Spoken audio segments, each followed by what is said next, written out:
It's really lovely to be here today. I'll probably introduce it myself because, as it happens, I've somewhat changed what I wanted to say, just in light of some things that have been happening in my life in the past week or so. So I am still going to talk about Daniel Dennehy, but I want to talk about a couple of other young Australian men as well. Mohandas Gandhi in London in 1931 was sort of infamously asked by a reporter as he was leaving, "What do you think of Western civilization?" And he reportedly responded, "I think it would be a good idea." Now, this quote's a pretty famous one, and although I don't think there's an actual sort of recording of it, it always irritated me. I did my PhD fieldwork in India, and it's pretty clear that the legacy there is with Nehru. And so it always bugged me a little bit. But I must say, as time goes on, I tend to agree with him more, which I know is counter so far to a lot of what the speakers have said.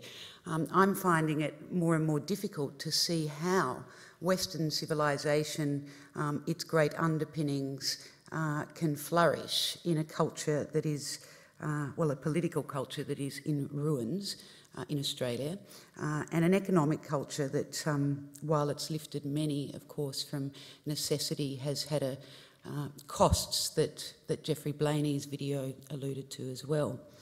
Daniel Dennehy, he's one of my favourite Australians, really. We don't know that much about him, but we do know that he was born in 1828. He was a great speaker, a lawyer. He was the son of two Irish convicts who managed to get him an education, and a pretty good one. He studied literature, the classics, French, Italian, English. When he was 14, he went to England. He was born here, but he went back to a trip to England and visited some of the major art centres and continued his learning, and that's where he developed his interest in politics. He returned to Australia, became a lawyer, and wrote fiction, verse, reviews. He started a journal which he edited and wrote for. He thought criticism should be gentle because all life, literature, politics are but processes of approximation. He was a pretty sensitive young man, and someone who impressed me the most when he stood up at a public meeting at the age of 24 in 1853 and made his very well-known contribution ridiculing William Charles Wentworth's proposal for an inherited upper house nobility with his famous speech, The Bunyip Aristocracy. Now, one of the things that's always, I think about Daniel Dennehy, I try and imagine him that day. He was one among several, of course, who worked very hard for that idea to be forgotten, I suppose, thrown out. But the idea of a 24-year-old man standing up at a podium now in Australia, taking on one of the most powerful men of his times and stopping something that shouldn't happen in its tracks by the gift of his oratory, but also by his inquiries through education and so on. Today we don't even think of 24-year-olds as men. They're boys. Wyatt Roy, I know, had his 21st birthday in Parliament, and so far that's been the biggest contribution I've seen. Perhaps there are people here that can tell me more. This is not anything to do with left or right, but John's just been talking about universities. I, in fact, was a tutor for John at La Trobe, and I honestly, I don't think in his courses, but in others, had students that honestly thought there were 3 world wars. And these students often were not failed. They would go on somehow to get degrees.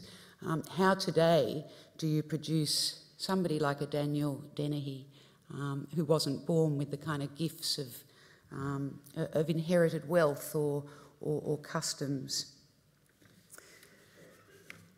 Sadly, Dennehy became disillusioned even back then, and he ended up a shocking alcoholic and fell over in a Bathurst street one day and knocked his head and died at the age of 37.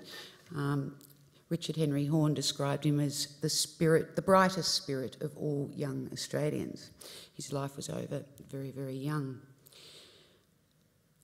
Now, I was going to say more about Denny, and I'll come back to him, but this past week I got back yesterday from what was supposed to be a holiday in Bali, and I've been visiting Bali regularly, particularly for the past 5 years, where I happened to visit 2 other young Australian men who find themselves on death row in Kerobokan prison. 2 of the Bali 9, Andrew Chan and Myron Sukumaran.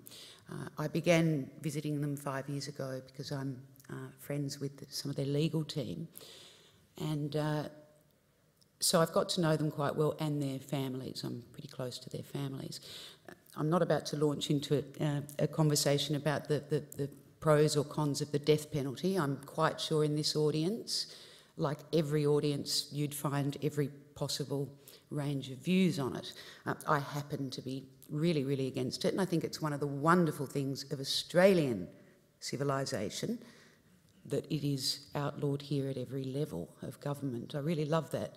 I love it that in my lifetime no one's been executed here. It happens to be my view on it.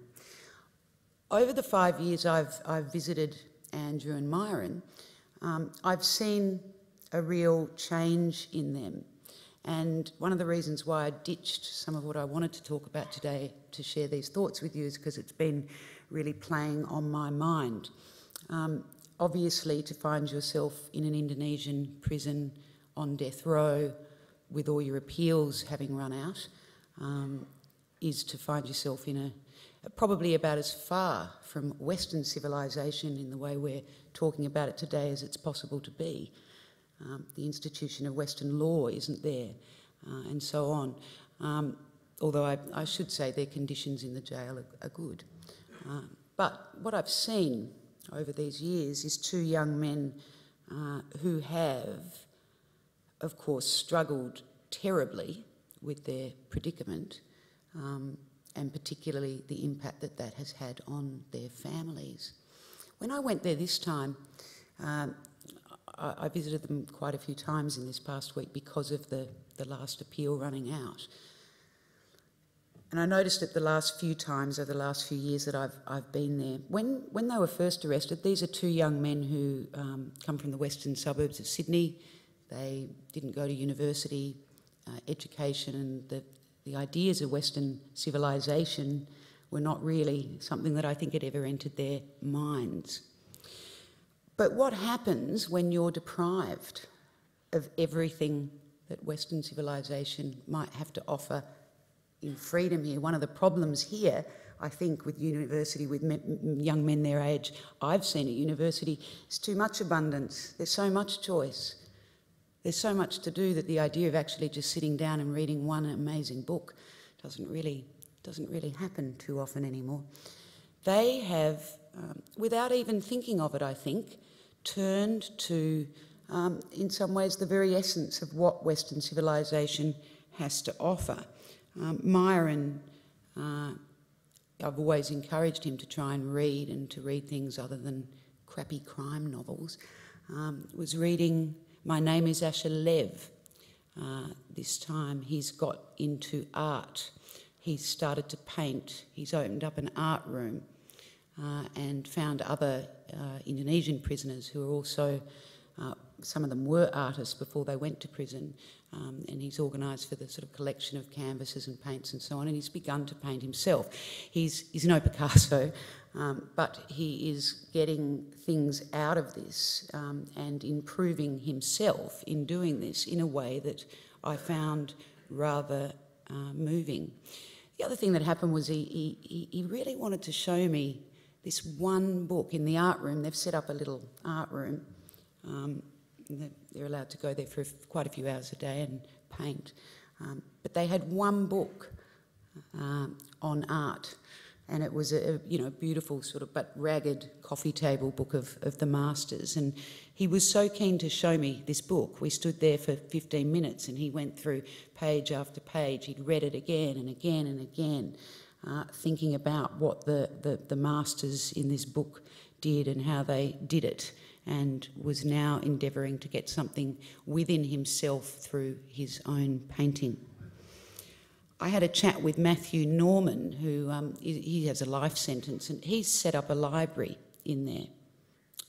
And not such a bad one, beautifully organised and clean and kind of revered in a way that, of course, I've never seen the library at La Trobe University revered. It was very, again, touching to see, under those circumstances, with the choices you have of which way you might turn, that once again he'd chosen about probably the most noble path one could under those circumstances. So I'm very unsure now about what it's sort of changed. One of the reasons why I had to scrap what I was going to say was which was much more of a bollocking, I suppose, about Western civilization when I was thinking about Dennehy and why we can't seem to produce people like that, is now a sense of puzzlement and wondering whether or not, of course, we somehow all imbibe things about our civilization without ever having studied them or even knowing it, so that in a time of utter desperation, in fact, even for the lowliest or the people in the worst possible plight, we, each of us, have something there that we can draw on from it. So I might leave it at that with that little puzzle, and thank you for listening.